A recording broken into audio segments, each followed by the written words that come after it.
दोस्तों कहते हैं कि अपनी परिस्थिति परमेश्वर को सौंप दो, क्योंकि जितना आप जीवन भर नहीं कर सकते उससे कहीं ज्यादा वो एक पल में कर सकता है। रात के 2:30 थे। एक सेठ को नींद नहीं आ रही थी। वह घर के चक्कर पे चक्कर लगाए जा रहा था, पर चैन नहीं पड़ रहा था। आखिर थक कर नीचे उतर आया और कार निकाली। शहर की सड़कों पर निकल पड़ा। रास्ते में एक मंदिर दिखा तो उसने सोचा थोड़ी देर इस मंदिर में जाकर भगवान के पास बैठता हूँ और प्रार्थना करता हूँ तो शायद शांति मिल जाए। वह सेठ मंदिर के अंदर गया तो देखा एक दूसरा आदमी पहले से ही भगवान की मूर्ति के सामने बैठा था, मगर उसका उदास चेहरा, आंखों में करुणा दिखाई दे रही थी। सेठ ने पूछा, क्यों भाई, इतनी रात को मंदिर में क्या कर रहे हो? आदमी ने कहा, मेरी पत्नी अस्पताल में है। सुबह यदि उसका ऑपरेशन नहीं हुआ तो वो मर जाएगी और मेरे पास ऑपरेशन के लिए पैसा नहीं है। उसकी बात सुनकर सेठ ने जब जेब में जितने रुपए थे वो सब उस आदमी को दे दिए। अब गरीब आदमी के चेहरे पर चमक आ गई।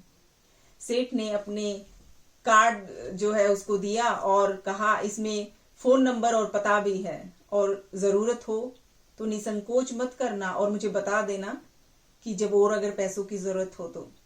उस आदमी ने कार्ड वापस दे दिया और कहा, मेरे पास उसका पता है, इस पते की जरूरत नहीं है सेठ जी।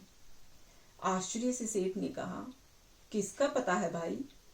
उस गरीब आदमी ने कहा, जिसने रात को 2:30 बजे आपको यहां भेजा है उसका पता मेरे पास है। इतने अटूट विश्वास से कहते हैं सारे काम पूरे हो जाते हैं। घर से जब भी बाहर जाएं तो घर में विराजमान आपका जो छोटा सा मंदिर है उसमें अपने प्रभु से जरूर मिलकर जाएं, और जब लौट कर आएं तो जब भी जरूर मिलें, क्योंकि उनको कहते हैं कि जब घर लौटने का इंतजार रहता है, अगर आप उनको बता कर जाते हैं तो घर में यह नियम बनाइए कि जब भी आप घर से बाहर निकले तो घर में मंदिर के पास 2 घड़ी खड़े होकर जरूर प्रभु से कहें कि प्रभु चलिए, आपको साथ में रहना है। ऐसा बोल कर ही निकले, क्योंकि आप भले ही लाखों की घड़ी हाथ में क्यों ना पहने हो, पर समय तो उस प्रभु के हाथ में ही है।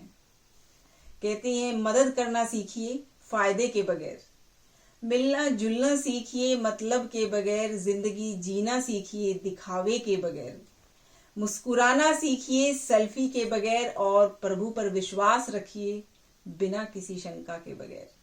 तो मुस्कुराना, शुक्राना और किसी का दिल न दुखाना। अगले ही वीक जल्दी ही मुलाकात होगी एक नई स्टोरी के साथ। तब तक के लिए अपना ख्याल रखिएगा।